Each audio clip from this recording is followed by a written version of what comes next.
समय कम है, इसलिए बहुत तेजी से हर चीजों को सीखने का प्रयास करेंगे। और एक दिन में अंग्रेजी पढ़ के आप अंग्रेज तो बनोगे नहीं, तो हम लोग को अंग्रेज नहीं बनना है।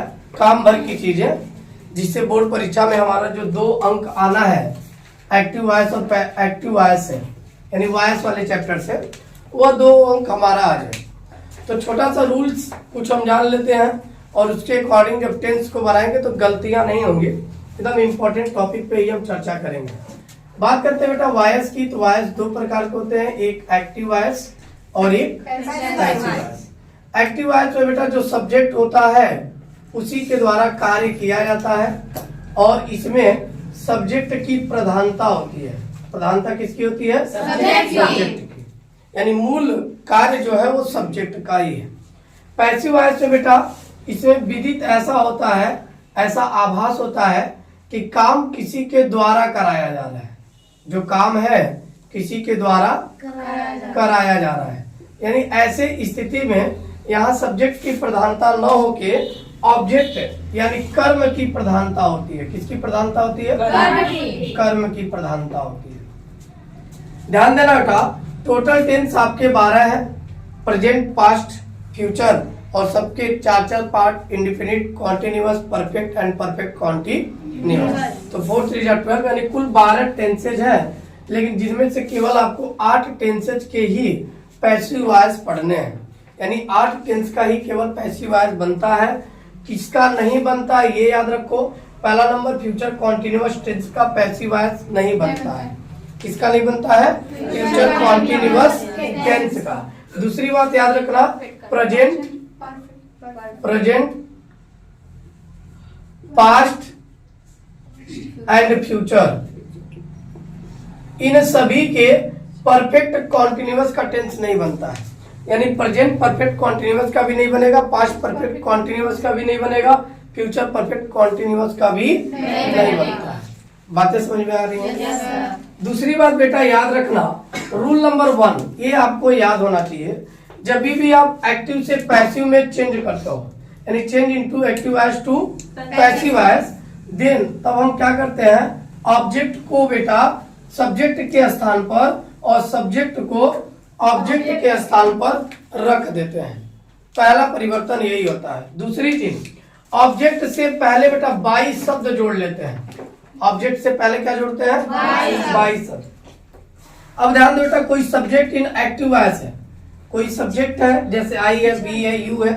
अब उसको आप ऑब्जेक्ट में बदल लो, तो पैसिव वॉइस के ऑब्जेक्ट में बदलोगे तो क्या बनेगा? आई बाई मी बन जाता है, क्योंकि हमको पता है ऑब्जेक्ट से पहले हम बाई लगाते हैं, तो बाई मी बन जाएगा। बी बाई अस बन जाएगा, you by you, he by him, she by her, it by it, they by them, you रहेगा तो बाई यू। बाकी कोई परिवर्तन नहीं होता है। अगला रूल जो बेटा है वो बेहद इंपॉर्टेंट, अगर वो हम सीख गए तो पूरा active voice to passive voice change करना इजीली सीख जाएंगे। तब हम बात करते हैं अगले रूल्स की। यहाँ तक कोई डाउट? चलो अब आगे देखो। यह रूल बेहद इंपॉर्टेंट है पैसिव वॉइस को समझने के लिए। अगर ये रूल आपको याद रहा तो पैसिव वॉइस आप इजीली कर ले जाओगे। मान लो प्रेजेंट टेंस का इंडिफिनिट कोई वाक्य दिया गया हो और उसको पैसिव में चेंज करना हो, तो हेल्पिंग वर्ब हम एम, इज, आर, और एम कब लगाते हैं? जब सब्जेक्ट हमारा आई होता है। सब्जेक्ट क्या हो? आई। इज कब लगाएंगे? जब सिंगुलर सब्जेक्ट हो। क्या हो? सिंगुलर। और जब प्लूरल होगा तो आर लगाएंगे। एक वाक्य देखते हैं, जैसे विकास सर टीचेज अस साइंस, ठीक है, और ये बोर्ड परीक्षा में बेटा आया है, सोच लो 2022 और 21 पेपर में आया है। तो ये मत समझना मेरा नाम आया था, नाम तो आया ही आप। नाम की जगह भावना था, लेकिन मेरा नाम का यूज हर जगह होता है। मोदी जी यूज कर करके देखो प्रधानमंत्री बन गए कि हम भारत में आएंगे विकास करेंगे। अब मेरा ही विकास नहीं हो रहा, दूसरे का छोड़ो। अब क्या हो जाएगा बेटा? विकास सर क्या है? सब्जेक्ट है। ऑब्जेक्ट इसमें क्या है? साइंस। ये ऑब्जेक्ट है। वर्ब क्या बेटा? टीचेज। कुछ पॉइंट याद रखना, कभी भी टेंस जब एक्टिव टू पैसिव कन्वर्ट करते हैं तो वह टेंस बेटा सेम होता है, केवल वर्ब का थर्ड फॉर्म लगाते हैं, ऑब्जेक्ट से पहले बाई लगाते हैं। जैसे लिखने का तरीका क्या हो जाएगा, subject helping verb, verb of third form, ठीक, बाई एंड ऑब्जेक्ट। बात समझ में आ रही है? Yes sir. अब ध्यान दो बेटा, और रूल नंबर 1 हमने पढ़ा कि सब्जेक्ट को ऑब्जेक्ट की जगह ऑब्जेक्ट को सब्जेक्ट लगेगा। अब बताओ अस ऑब्जेक्ट में जब था तो सब्जेक्ट बनाएंगे तो क्या बनेगा, बी। क्या बनेगा, बी। और बी प्लूरल होगा कि नहीं हुआ? इसके अनुसार हेल्पिंग वर्ब क्या आ जाएगा, आर। बी आर, और हेल्पिंग वर्ब हो गया तो बेटा वर्ब का थर्ड फॉर्म। टीच का थर्ड फॉर्म क्या होता है, टॉट, TAUGH, टी, टॉट। तो वी आर टॉट। अब क्या है बेटा, साइंस, तो हम सब्जेक्ट लिख दें पहले, साइंस, SCIENCE, यानी ऑब्जेक्ट हमने लिख दिया। अब यही जो सब्जेक्ट है बेटा वो क्या बन जाएगा, ऑब्जेक्ट बाई विकास। कोई डाउट? No sir. एकदम इजीली समझ में आएगा, कुछ नहीं करना है, ऑब्जेक्ट को सब्जेक्ट बनाना है, सब्जेक्ट के अकॉर्डिंग प्लूरल है इसलिए हमने हेल्पिंग वर्ब आर लगाया, हेल्पिंग वर्ब के बाद वर्ब का थर्ड फॉर्म टॉट, फिर साइंस बाई विकास। कोई डाउट? No sir. क्लियर है यहाँ तक? Yes sir. हमेशा बेटा बाई याद रखना, ऑब्जेक्ट से पहले लगाएंगे, बाई ऑब्जेक्ट से पहले लगाएंगे, यहाँ तक कोई दिक्कत? यानी वर्ब का जब थर्ड फॉर्म आपने लगा लिया तो ये जो साइंस दिख रहा सब्जेक्ट, इसको अदर वर्ड में जोड़ लो। अगर कोई अदर वर्ड आएगा तो उसको यहाँ बीच में डाल देंगे, ऑब्जेक्ट को लास्ट में, बाई को पहले। कोई डाउट यहाँ तक? No sir. अगले टॉपिक पे बात करें बेटा, अगर प्रेजेंट का कॉन्टिन्यूअस वाक्य आ जाए और सब्जेक्ट आपका क्या हो, आई हो, तो एम बीइंग लगाएंगे। क्या लगाएंगे? सब्जेक्ट यदि सिंगुलर हो तो क्या लगाएंगे, इज बीइंग, अब प्लूरल होगा तो आर बीइंग। कोई डाउट यहाँ तक? अब यहाँ क्या है, students are doing a lot of work. जो स्टूडेंट हैं बहुत सारे कार्य कर रहे हैं। अब यहाँ पे ए लॉट ऑफ वर्क बेटा ऑब्जेक्ट है, क्या है, ऑब्जेक्ट। स्टूडेंट क्या है, सब्जेक्ट। काम क्या करना हमको, ऑब्जेक्ट को सब्जेक्ट पे बनाना है।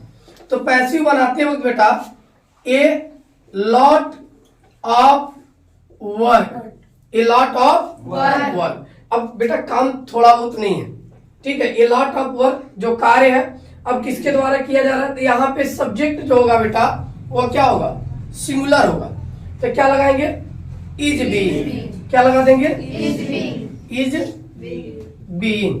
अब स्टूडेंट्स जब था तो ये प्लूरल था सब्जेक्ट, इसलिए आर लगा था, लेकिन ए लॉट ऑफ वर्क को जब यहाँ लिखेंगे बेटा तो ये एज ए सिंगुलर सब्जेक्ट के लिए कार्य करेगा, और क्या लगा देंगे, इज बीइंग।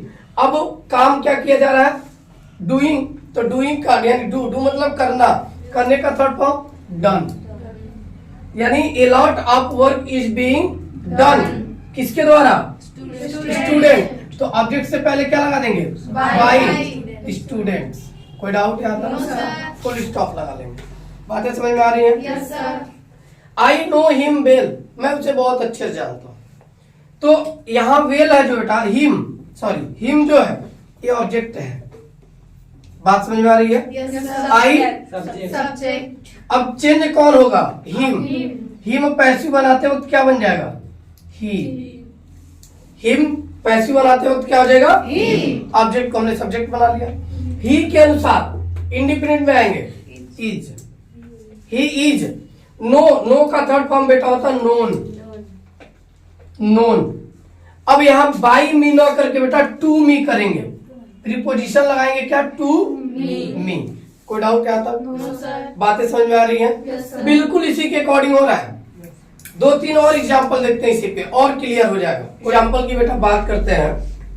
अगला एग्जाम्पल हमारे एक्टिव, हमारा एक एक्टिव वर्ड है, एक्टिव सेंटेंस दिया गया है, ठीक है। इस एक्टिव सेंटेंस यदि हम यार नहीं समझ में आ रहा है,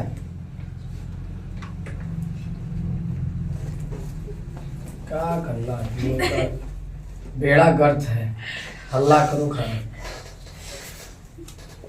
चलो यार ध्यान से देखो, जो ध्यान से पढ़ेगा वो देख रही हैं, कि कौन कितना ध्यान से मन से यहाँ बैठा है, केवल कोटा पूरा हो रहा है कि मन से भी बैठे हैं सब कुछ बच्चे। चलो देखो इधर, देखो अगले एग्जाम्पल पहले की यदि हम बात करें तो एक्टिव वॉइस का सेंटेंस है he reads one new book, यानी वो एक नई किताब पढ़ता है। अगर सेंटेंस पे जाए तो पता चल रहा है भैया प्रेजेंट का इंडिफिनिट है, क्योंकि वर्ब में यस या यस लगा हुआ है। कोई डाउट यहाँ पे? No sir. अब यहाँ पे ध्यान से देखो बेटा, ये हमारा सब्जेक्ट है और वन न्यू बुक हमारा क्या बन जाएगा? ऑब्जेक्ट। तो भैया पैसिव चेंज करने के लिए हम क्या करते हैं, सब्जेक्ट को ऑब्जेक्ट की जगह और ऑब्जेक्ट को सब्जेक्ट की जगह ले आते हैं। तो इस पूरे को उठा के सब्जेक्ट की जगह ले आना है पैसिव बनाते वक्त, तो क्या लिखेंगे? One new book. अब ध्यान देना, वन न्यू बुक यानी एक किताब है, जिससे ये पता चलता है कि सब्जेक्ट हमारा सिंगुलर है। सिंगुलर होने की वजह से हेल्पिंग वर्ब क्या लग जाएगा? इज। रीड्स का थर्ड फॉर्म बेटा रीड होता है, रीड का रीड ही होता है। क्लियर? तो हमने रीड लिख दिया। बाई किसके द्वारा? ही। और ही को जब ऑब्जेक्ट का पैसिव बनाते हैं, यानी पैसिव में ऑब्जेक्ट चेंज करते हैं तो ही में लिखते हैं। क्या लिखते हैं? हिम। कोई डाउट? No sir. कंप्लीट हो जाए। Clear? Yes sir. Shakespeare wrote और नंबर ऑफ प्लेज, जो शेक्सपियर है वो नंबर ऑफ प्लेज यानी बहुत सारे नाटक लिख चुके हैं। अब बेटा यहाँ यदि हम बात करें ये नंबर ऑफ प्लेज, ध्यान देना प्लेज है बहुत सारे नाटक। तो यहाँ जब सब्जेक्ट को ऑब्जेक्ट में बदलेंगे, सॉरी ऑब्जेक्ट को सब्जेक्ट बनाएंगे तो क्या लिखेंगे? A number of plays. अब नंबर ऑफ प्लेज है, प्लूरल होगा, प्लूरल के अकॉर्डिंग क्या होगा? Helping verb are. रोट का थर्ड फॉर्म भाई रोट ही है, रिटेन। ठीक, राइट रिटेन रोट। तो रोट क्या है? बाई किसके द्वारा? Shakespeare. Shakespeare. Clear? Yes sir. कुछ कोई परिवर्तन नहीं किया जा रहा है, केवल ऑब्जेक्ट को उठा के सब्जेक्ट बना दे रहा है। इसके अकॉर्डिंग हम लोग हेल्पिंग वर्ब लगा ले रहे हैं और फिर वर्ब का थर्ड फॉर्म लिख रहा है, फिर बाई के साथ सब्जेक्ट को ऑब्जेक्ट बना दे रहे हैं। इतना ही रूल हो रहा है ना? Yes sir. तो काफी आसान, अगर एक आध दो एग्जाम्पल आप खुद से भी पढ़ोगे तो लग जाएगा कि यार ये ऐसे बनेगा। इसलिए रूल्स पढ़ाया जा रहा है कि आप रूल उसके अकॉर्डिंग तैयार कर लेंगे। Clear? Yes sir. I sold my car, मैंने अपनी कार बेच दी। भाई पास्ट टेंस है, कौन सा टेंस है? पास्ट टेंस है। तो यहाँ ये सब्जेक्ट है और माई कार क्या है? ऑब्जेक्ट है। तो हमारा पहला काम क्या होना चाहिए बेटा? पैसिव बनाते वक्त ऑब्जेक्ट को सब्जेक्ट बनाना। तो माई कार क्या हो जाएगा? My car. अब सोल्ड है, ध्यान देना कार क्या है? एक ही है ना, तो इसमें क्या लगेगा? वॉच। तो माई कार। लेकिन एक चीज ध्यान देना बेटा, माई कार यानी एक कार है, वॉच। अब सोल्ड है, थर्ड फॉर्म क्या है? सोल्ड ही है। तो सोल्ड बाई किसके द्वारा? आई। आई को क्या बदल देंगे? मी। कोई डाउट यहाँ तक? No sir. कर लोगे? Yes sir. तो बेहद इंपॉर्टेंट है, इसको तैयार करके जाएंगे। ये रूल्स पढ़ लेंगे कि किसके अकॉर्डिंग हम क्या लगाएंगे। हमारे यहाँ पे पास्ट का इंडिफिनिट था, तो हमने पास्ट के इंडिफिनिट के अकॉर्डिंग सब्जेक्ट के साथ वाज और वर ऐड किया। क्लियर? अगर फ्यूचर रहेगा तो विल बी इंडिफिनिट में, तो हम विल बी या शैल बी प्रयोग करेंगे। कॉन्टिन्यूअस का बनता नहीं है। परफेक्ट आ गया बेटा तो विल हैव बीन या शैल हैव बीन लगाएंगे। कोई डाउट क्या था? अगर परफेक्ट में ही प्रेजेंट का आया तो हैज बीन या हैव बीन, लेकिन पास्ट का रहे तो बेटा हैड बीन, पास्ट का रहा तो हैड बीन। कोई डाउट यहाँ तक? और इनका कोई बनता नहीं है परफेक्ट कॉन्टिन्यूअस का, तो इनका बनाएंगे नहीं। 8 ही टेंस है, 8 टेंस पे बेटा 2-2 3-3 एग्जाम्पल आप प्रैक्टिस कर लेना, उसी में से एग्जाम में आने वाला है। और बोर्ड पे जो बताया गया है वो वही बताया जो प्रीवियस ईयर क्वेश्चन है, यानी पिछले साल आपकी परीक्षाओं में पूछा हुआ है। तो ये एक्टिव वॉइस पैसिव वॉइस समाप्त हो गया। कोई डाउट यहाँ तक? काफी मतलब इजी वे में और कम समय में हम पूरा इसलिए पढ़ाए ताकि आप तैयारी अच्छे से कर लो, कल ही पेपर है। कोई डाउट यहाँ तक? एक बार वीडियो क्लिपिंग देख लेना, बाकी कुछ भी आएगा बना के लिख लोगे, गलत नहीं होगा। अब आगे हम लोग देखते हैं दूसरा टॉपिक, नोट कर लीजिए इसको। टॉपिक है punctuation and use of capital letter. ये भी 2 अंक का आना है और बेहद आसान है। कुछ बातों को यदि हम फॉलो करें तो बेटा पूरा सही सही करेंगे। पंचुएशन की बात करें तो बेटा punctuation means the right use of putting in point और स्टॉप इन राइटिंग। यानी जब आप राइटिंग कर रहे हो तो हमें ये ज्ञान होना चाहिए कि हमको कब स्टॉप लगाना है यानी फुल स्टॉप, कब कॉमा करना है, कब नोट ऑफ इंट्रोगेशन करना है, कब अपस्ट्रॉफी लगाना है, कब इन्वर्टेड कामा यानी single inverted, double inverted comma and capital letter का यूज कब करना है। यदि हम एक वाक्य मतलब पूरा दे देगा या एक पैराग्राफ दे देगा और उसी को कहेगा कि पंचुएशन चेंज कीजिए, यही 6 चीजें चेंज करके हम उस पैराग्राफ को पूरा जितना लिखा है वही लिखेंगे, बट कुछ कुछ पॉइंट चेंज करेंगे। जैसे फुल स्टॉप नहीं लगा होगा, कॉमा नहीं लगा होगा, क्वेश्चन वर्ड मार्क नहीं लगा है, अपॉस्ट्रोफी साइन नहीं लगा हुआ है, कौन सा लेटर स्मॉल लिखना चाहिए, कौन सा कैपिटल, उसमें गलतियां हैं, तो वही सुधार करके हम 2 अंक ये अर्जित कर सकते हैं। कैसे बेटा ध्यान से देखो, फुल स्टॉप का यूज कब करते हैं, याद रखना लंबे ठहराव। जैसे आपने किसी सेंटेंस को पढ़ा और ये लगे आपको कि यहाँ लंबा ठहराव दिखाई दे रहा है तो वहां पे हम फुल स्टॉप लगाएंगे। जैसे असर्टिव हुआ या इंपरेटिव सेंटेंसेज हुआ तो इनके लास्ट में अंत में हम क्या लगाते हैं, फुल स्टॉप। या संक्षिप्त रूप में किसी चीज को लिखना है जैसे MLA तो आप यहाँ पे फुल स्टॉप लगाओगे, M पर, L पर, A पर, MA BA LLB तो यहाँ पे फुल स्टॉप लगता है। क्लियर है बातें। कॉमा कहाँ लगाते हैं, कॉमा लगाते हैं बेटा नॉमिनेटिव ऑफ एड्रेस यानी किसी एड्रेस को नॉमिनेट किया जा रहा है। जैसे फॉर एग्जांपल क्या लिखा है, मोहन कम टू मी, अब किसको बुलाया जा रहा है अपने पास, मोहन को, तो नॉमिनेट किसको किया गया, मोहन, तो मोहन के पास क्या लग जाएगा, कॉमा, और मी जहां ही सेंटेंस कंप्लीट होगा वहां लगेगा फुल स्टॉप। कोई डाउट यहाँ तक? आगे ध्यान दो बेटा, बॉयज सिट डाउन, अब किसको बैठने को कहा जा रहा है, तो नॉमिनेट किया जा रहा है कि बॉयज को, तो बॉयज क्या होगा, नॉमिनेटेड है तो कॉमा और यहाँ फुल स्टॉप। कोई डाउट यहाँ तक? अब अगला ध्यान दो बेटा, लिसन टू मी रामा, अब किसको सुनने को कहा जा रहा है, जोर किस पे है, रामा पे, तो नॉमिनेटेड यहाँ रामा है। लिसन टू मी मतलब मैं ही बोल रहा हूँ ना, लिसन टू मी इंडिकेट किसको किया, रामा को, तो रामा के बगल में कामा लगेगा और यहाँ क्या लग जाएगा, फुल स्टॉप। कोई डाउट? इस टाइप आप कर लोगे। अब अगला ध्यान दो बेटा, तीसरे नंबर की यदि हम बात करें यानी कॉमा लगाना, फुल स्टॉप लगाना और इंट्रोगेटिव यानी क्वेश्चन मार्क कब लगाते, जैसे क्वेश्चन वर्ड आ जाए, हमको पता है क्वेश्चन वर्ड क्या है, हु है, वेयर है, व्हाट है, व्हेन है, व्हाई है, ठीक है, विच है, ये सब वर्ड आ जाए, या हेल्पिंग वर्ब आगे आ जाए, is, am, are, was, were, am, ठीक, हैज, हैव, हैड, तो वहां पे हम क्या लगाते हैं, क्वेश्चन वर्ड। तो यहाँ क्या कहा, हु आर यू, तुम कौन हो, प्रश्न पूछ रहा है तो इंट्रोगेटिव वाक्य पे क्या लगाएंगे, क्वेश्चन मार्क। कोई doubt? What do you want, तुम क्या चाहते हो, क्वेश्चन मार्क। जैसे ही प्रश्नवाचक चिन्ह दिखाई दिया, वाक्य दिखाई दिया, वहां पे प्रश्नवाचक चिन्ह यानी इंट्रोगेटिव साइन यूज करेंगे। कोई डाउट? चौथे और पांचवें की यदि हम बात करें कि अपस्ट्रॉफी और इन्वर्टेड कामाज, अब यहाँ पे बेटा जो बहुत इंपॉर्टेंट बात होती है तो उसको हम इंपॉर्टेंट कामा के अंतर्गत ही रखते हैं। और अपस्ट्रॉफी तब लगाते हैं जब किसी बात में आश्चर्य दिखाई दे, अचरज की बात हो, ये लगे कि हाँ ऐसा नहीं होना चाहिए और हो गया। जैसे आप जीत जाओ किसी चीज को तो हुर्रा आप बोलते हो, वहां आप लगाओगे अपस्ट्रॉफी, यस, ठीक है। या कहीं दुख सैड की भावना नजर आए तो वहां भी लगा देते हैं कि यार ऐसे नहीं होना चाहिए, ठीक। ओ तो यहाँ ध्यान से पढ़े वाक्य को, तो सो हेल्प मी गॉड यानी ईश्वर ने मेरी मदद की, अब आश्चर्य की बात है ना, अपस्ट्रॉफी लगाएंगे। लेकिन ये बात भी बहुत इंपॉर्टेंट है इसलिए इन्वर्टेड कॉमा भी लगाएंगे।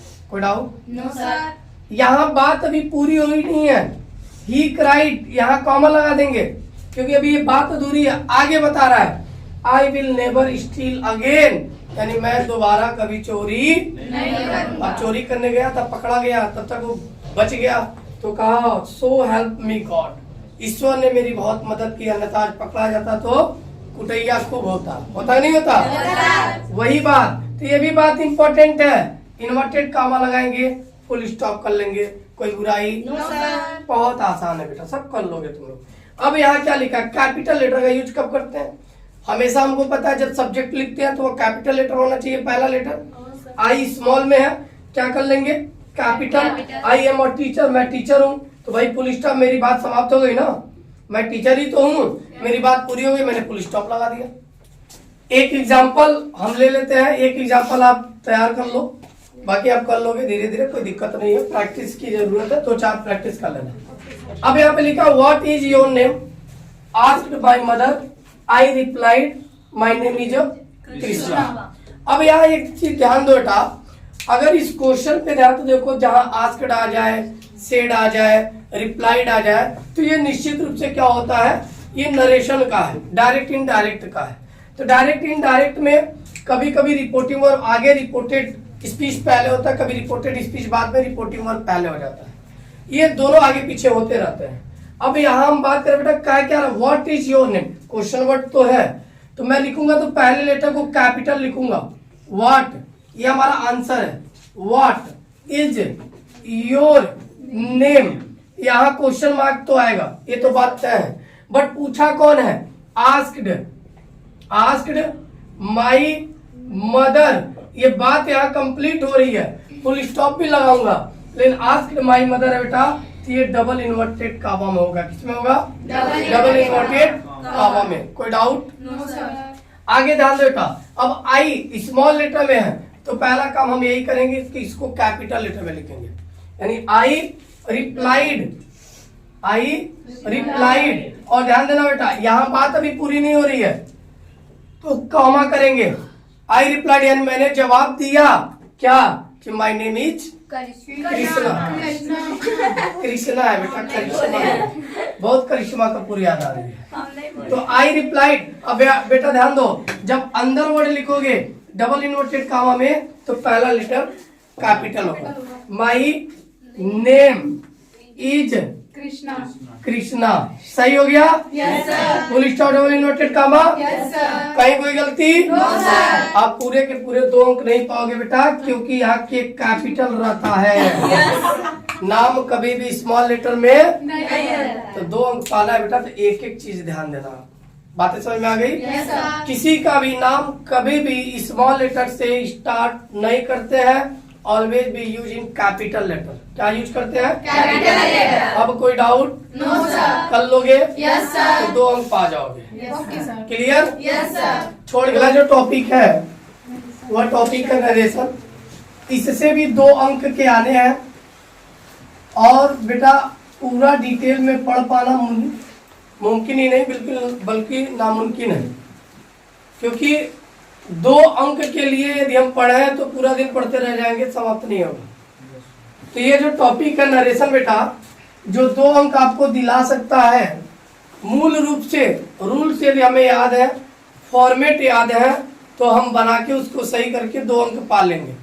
तो बहुत डिटेल में पढ़ेंगे, समय ज्यादा लगेगा, तो कम समय में मैं टोटल लगभग चीजें आपको बताने की कोशिश कर रहा हूँ, ध्यान से समझने की कोशिश कीजिए।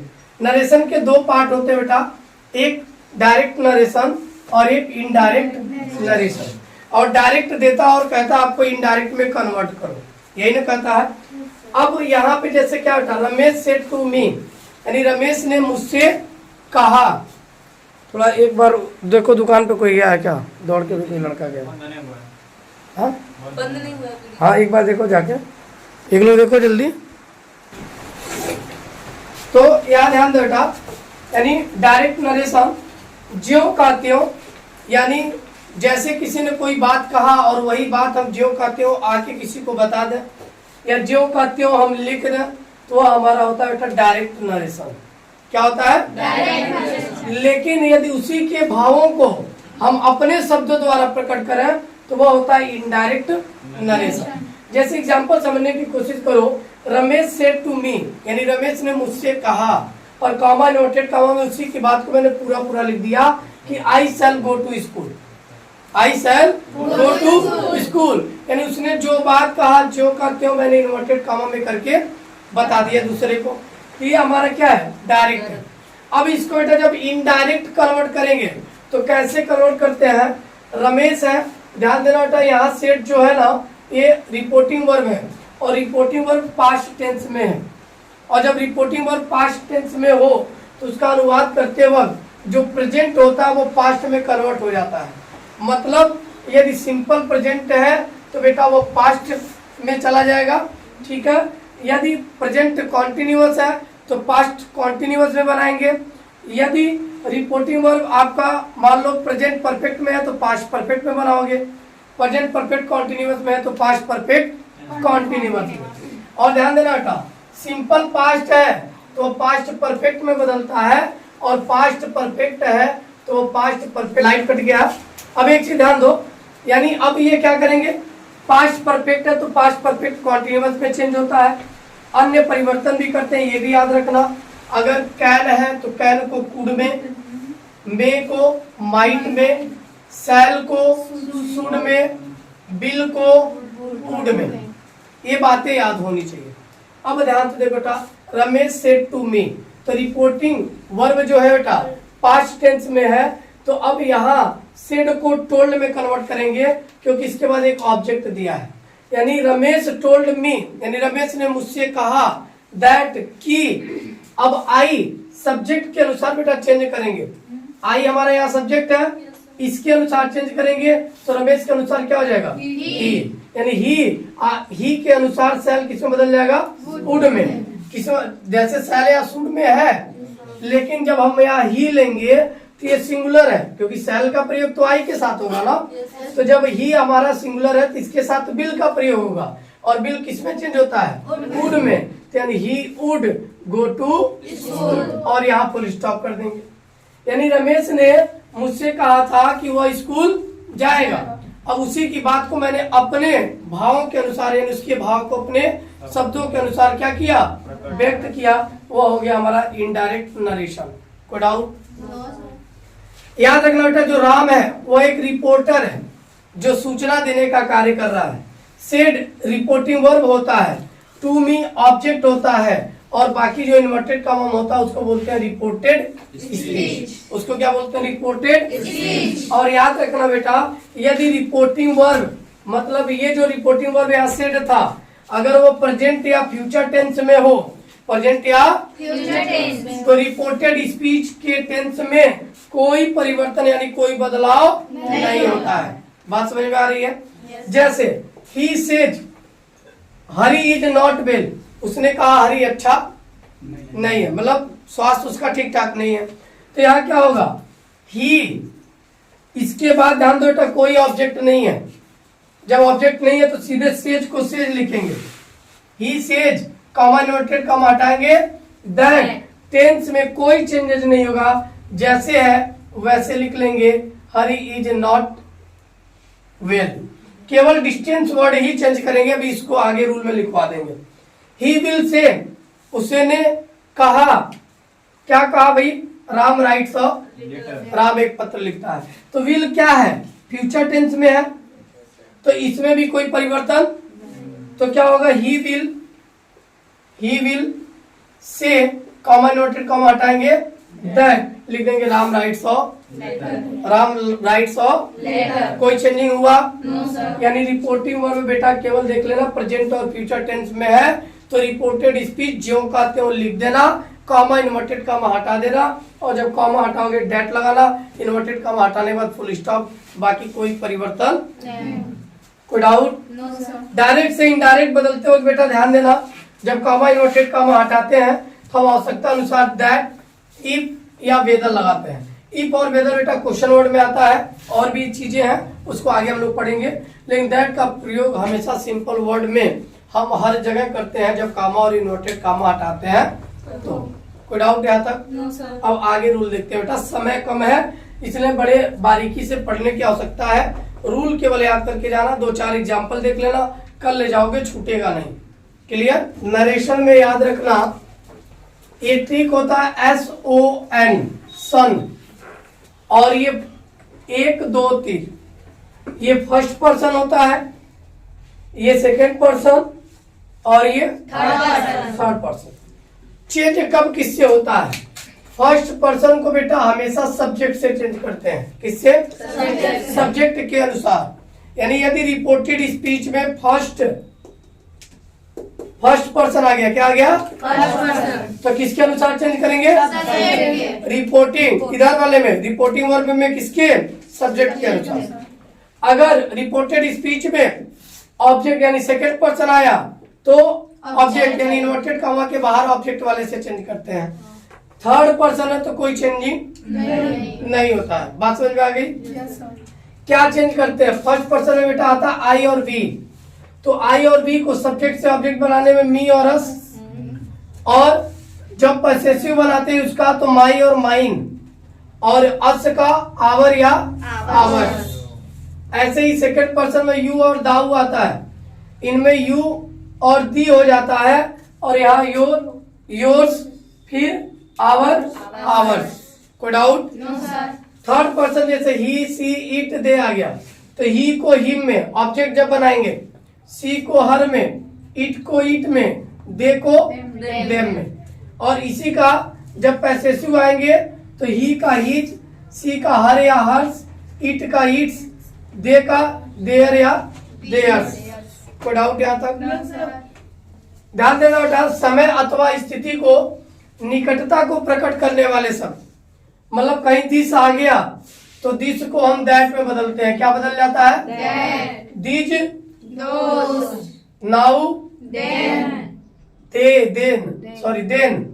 Here, there, ago, before, today, that day, thus, so, tonight, that night, yesterday, the day before, ठीक, अथवा द प्रीवियस डे, ठीक, टुमारो, द नेक्स्ट डे यानी आने वाला day, last month, the previous month, last week, the previous week. कोई doubt? अब यहाँ आ जाओ। कह रहा he said to me, reporting verb past में है। किसमें है? पास्ट में। किसमें चेंज करेंगे? यू वॉश योर फेस, तुम अपना चेहरा क्या कर लो? धो लो। ये प्रेजेंट में है, किसमें इंडिकेट कर रहा है?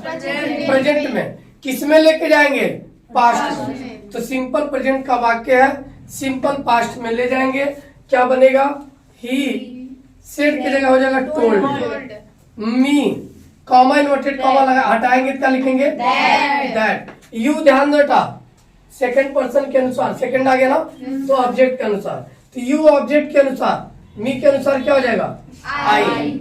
अब वॉश, जब वॉश का थर्ड फॉर्म लिख दिया तो वॉश। योर चेंज होगा किसके अनुसार? आई के अनुसार, तो आई के अनुसार योर क्या हो जाएगा? My face. Full stop. कोई डाउट? यहाँ जाओ। द टीचर सेड, टीचर ने कहा, you have done your work. अब टीचर ने यू का संबोधन किया, बहुत सारे छात्रों से कह रहा है, स्टूडेंट से कह रहा है, तो यहाँ पे बेटा ऑब्जेक्ट छिपा रहता है।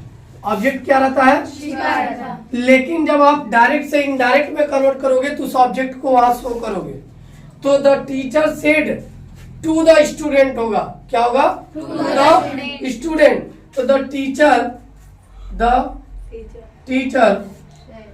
टोल्ड द स्टूडेंट्स, यहाँ डेट लगाएंगे, क्या लगाएंगे? यू सेकेंड पर्सन है, तो यहाँ ऑब्जेक्ट छिपा था क्या? The students. तो द स्टूडेंट्स मतलब बहुत सारे स्टूडेंट्स हैं, तो ये किसमें चेंज हो जाएगा? दे में। किसमें? दे। हैव पास्ट में जाएगा तो हैड हो जाएगा, हैड डन। और दे के अनुसार योर चेंज होगा ना, दे के अनुसार क्या हो जाएगा? Their work, there full stop. कोई डाउट? सम पीपुल आस्क, कुछ लोगों ने कहा। अब ध्यान से देखो बेटा, ये क्या है? आस्क निश्चित रूप से प्रेजेंट इंडेफिनिट में यानी प्रेजेंट टेंस में।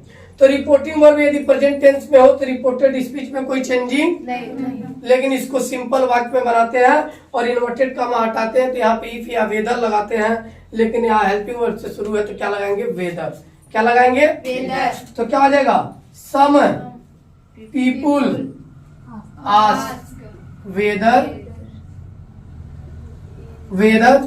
देयर, जो टेंस है वही रहेगा, तो इज गॉड। भाई उन्हें ये भरोसा है, दिला रहे, विश्वास दिला रहे, क्या वह ईश्वर है? तो वही पूछे some people ask whether there is God, कुछ लोगों ने पूछा कि क्या वहां ईश्वर है, तो भाई उनका एक विश्वास है, फेथ है, और हेल्पिंग वर्ब से शुरू हुआ इसलिए यहाँ क्या लग गया, वेदर। कोई डाउट यहाँ तक? No, sir. कर लोगे? Yes, sir. अब इसी टाइप पे बेटा क्वेश्चन वर्ड, और एक चीज ध्यान देना, जो ट्रूथ वर्ड हो वह कभी चेंज नहीं होता है। जैसे ही सेड या ही सेड ही रहे कि द मिल्क इज वाइट, अब दूध सफेद ही होता है, ट्रूथ वर्ड है, रिपोर्टिंग स्पीच में है, कोई चेंजिंग नहीं लिख करेंगे, द मिल्क इज वाइट लिख देंगे। कोई डाउट? No, sir. कहीं दिस का प्रयोग होगा वहां दैट कर लेंगे डिस्टेंस वर्ड में, कहीं टुडे होगा दैट डे, यस्टरडे है तो द प्रीवियस डे, टुमारो है तो द नेक्स्ट डे। यही 3-4 वर्ड्स हैं जो बार बार प्रयोग में आते हैं। और बेटा इसमें ध्यान दो, यदि ऑब्जेक्टिव में भी आता है तो आप जरूर कर लोगे, छोड़ोगे नहीं, क्योंकि ऑब्जेक्टिव में आपको देख के बस पता करना होगा यार ये सही हो सकता है, और जब रूल दिमाग में आपके रहेगा तो आपको तुरंत पता चलेगा कि यार ये बताया गया था, ये यहाँ नहीं हो सकता, ये हो सकता है। तो जब भी गलत फाइंड करोगे तो राइट आंसर आपको मिल जाएगा कि ये नहीं हो सकता, ये हो सकता है, वहां से आपको क्या होगा, उसका सही आंसर मिल जाएगा। कर लोगे? Yes, sir. कोई डाउट? No, sir. अब important question short type, long type क्या बन सकते हैं उसके बारे में देख लेते हैं, और 100% कल के पेपर में यही सब आने वाला है। पढ़ के जाइएगा, 1-2 बार टाइम से वीडियो मिल जाएगा, हो सकता है 1-आध घंटे में आपको वीडियो मिल जाए या 1.5 घंटे में। क्लियर? दूसरी चीज, कल वाले वीडियो में जितना भी इम्पोर्टेंट क्वेश्चन बताया गया है, paragraph, central idea, letter application, ठीक है, ऐसे राइटिंग या आर्टिकल राइटिंग, वो पूरा रिवीजन करके जाइएगा।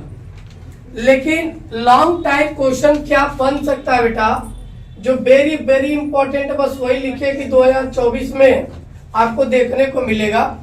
बाकी जो थोड़ा बहुत भी डाउटफुल है कि नहीं आ सकता, उसको मैंने लिखा ही नहीं है। शॉर्ट टाइप क्वेश्चन आंसर है, ये भी वेरी वेरी इंपॉर्टेंट है। क्या क्वेश्चन है समझते हैं पहले। कह रहा है कि पहला क्वेश्चन बेटा पूछ सकता हूँ, वाज लेंचो, लेंचो कौन था, what where is main problem, उसकी मुख्य समस्या क्या थी। और अथवा यही प्रश्न पूछ सकता है, why did Lencho write a letter to God, यानी लेंचो ने ईश्वर को पत्र क्यों लिखा। ये पढ़ के जाना बेटा, आंसर तैयार करके जाना। दूसरा जो वेरी वेरी इंपॉर्टेंट है, 100% आ सकता है कल के पेपर में, छोड़ना नहीं है इसको। कह रहा हूं was Nelson Mandela, Nelson Mandela कौन थे, what ideas did he set out for the future of south Africa, ठीक, इन हिज इग्नोरेंस स्पीच, यानी उन्होंने अपनी स्पीच के दौरान साउथ अफ्रीका के भविष्य के बारे में क्या कहा, और नेल्सन मंडेला कौन थे। इसको अच्छे से पढ़ के जाना बेटा, बहुत ही इंपॉर्टेंट क्वेश्चन है। Give a brief sketch of एने फ्रेंच की लाइफ पर, यानी जीवन पर एक संक्षिप्त टिप्पणी लिखना है। या तो भोली पे आ सकता है या हरि सिंह, लेकिन इस बार के एग्जाम में बेटा 24 वाली में भोली पे आएगा, यानी give a character sketch of Bholi. पढ़ के जाना, बेहद इंपॉर्टेंट क्वेश्चन है। शॉर्ट टाइप आंसर क्वेश्चन में पहला क्वेश्चन बेहद इंपॉर्टेंट है। कर describe the role of Bholi's teacher in her life, यानी भोली के जीवन में उसकी अध्यापिका का या अध्यापक का क्या अनुदान था, वह लिखिए, उसके बारे में लिखिए। दूसरा क्वेश्चन बेटा, what was the only way to save Tricki, यानी ट्रिकी को बचाने का आखिरी कोशिश क्या थी, यानी उस कुत्ते की जान कैसे बचेगी, उस पर आपको अपनी प्रतिक्रिया देनी है कि डॉक्टर ने क्या राय दिया था, सजेशन दिया था। कल के वीडियो हम लोगों ने देखा था कि 2 डेज के लिए इसको कोई भी फूड नहीं दिया जाए। तीसरा बेटा ध्यान दो, कर how did the post office employees and post master help Lencho, यानी पोस्ट मास्टर ने और पोस्ट ऑफिस के एम्प्लॉइज ने लेंचो की मदद कैसे की। How did Lencho react their help, और जब लेंचो की मदद मिली उनके द्वारा तो लेंचो ने रिएक्ट कैसा किया, उसके बारे में लिखना है। कोई डाउट? अगला प्रश्न बेटा, करा व्हाट इज द ग्रेटेस्ट ठीक, wealth of the nation in Mandela's opinion, यानी मंडेला के अनुसार किसी देश की सबसे बड़ी संपत्ति क्या हो सकती है, उस विचार को आपको लिखना है। ये भी इंपॉर्टेंट क्वेश्चन बन सकता है, देख के जाइएगा इसको। अगला प्रश्न बेटा, कर what does Anne Frank say about her father and grand mother in her diary. Anne Frank जो डायरी लिखी थी, उन्होंने उस डायरी में अपने grand mother and grand father यानी दादा और दादी जी के बारे में क्या लिखा वह बताना है। बेहद इंपॉर्टेंट प्रश्न, जितना भी लिखा गया है वो long and short type answer question में आएगा। इसको पढ़ के जाना बेटा। इसके पहले भी कुछ बताया है क्वेश्चन, उसको पढ़ लीजिएगा। एक बार पुराना वीडियो देख लेना जब आपको हाफ ईयरली एग्जामिनेशन के दौरान तैयारी करा रहे थे। क्लियर? Yes, sir. और दूसरी चीज, जो भी टाइम मिले उसमें आप बेहतर करने का प्रयास करो। बहुत बहुत